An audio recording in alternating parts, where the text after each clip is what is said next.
વડોદરા શહેર ભુવા નગરી તરીકે ઓળખાતા શહેરમાં ઠેર ઠેર ભુવા પડવાની સમસ્યાને લઈને સામાજિક કાર્યકર અતુલ ગામેચીએ કોર્પોરેશન તંત્ર સામે રોષ વ્યક્ત કર્યો।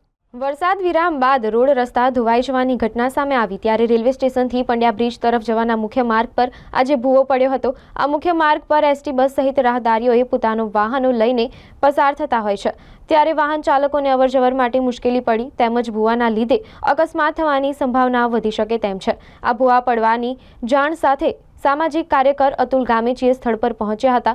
ભૂવા પાસે જાતે બેરિકેડ મૂકવામાં આવ્યો જેથી વાહન ચાલકો અકસ્માત થતા રોકાય। સાથે આ વહેલી તકે કામગીરી પૂર્ણ કરવામાં આવે તેવી માંગણી સામાજિક કાર્યકરે મીડિયાના માધ્યમથી તંત્ર સામે માંગણી કરી હતી।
વડોદરા શહેરનો આ સ્ટેશન જે આપણી બસો છે ત્યાંથી જતો પંડ્યા અટલ બ્રિજ ને આગળ છાણી જતો આ મુખ્ય રોડ છે।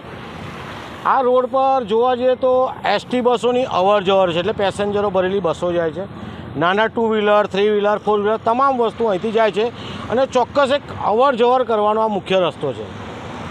જોવા જઈએ તો વડોદરા મહાનગરપાલિકા જે રીતના ખડોદરા, વડોદરા શહેર, ભુવાનગરી, મચ્છરનગરી આજે એક વધુ ભૂવા પડ્યો છે।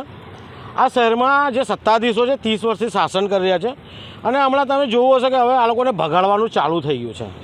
હવે ભગાડવાનું ચાલુ થયું છે। જનતાને એમ પણ કહીશ કે હવે આ નેતાઓ જો આજુબાજુ ફરકતા અને ભૂવો હોય ને તો એમને ભૂવામાં પણ ઉતારો। જનતાને 30 વર્ષમાં આ લોકોએ ડૂબાડી દીધું છે।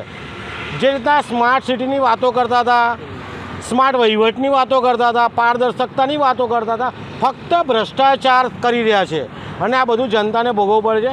આ મુખ્ય રોડ છે, જોઈ શકો છો બસોની અવર જવર છે। કોઈ નાગરિક ભૂલે ચૂકે જો આમાં પડે તો અકસ્માતે મૃત્યુ પણ થઈ શકાય, હાડકાં પણ ભાગી જાય। પણ હવે જનતા જાગી છે, હવે હાડકાં આ નેતાઓના ભાગશે કારણ કે 30 વર્ષના શાસનમાં બહુ બધું આપણે એમને આપી દીધું, લાખો મત આપી દીધા, વિપક્ષને રહેવા નહીં દીધો। તો હવે જનતાની વિનંતી છે કે આવો ભૂવો ક્યાંક પડે તો નેતાને જોવા લાવીને એક ધક્કા મારવાનો પણ પ્રયાસ કરજો। આપનો પરિચય? સામાજિક કાર્યકર અતુલ ગામેચી।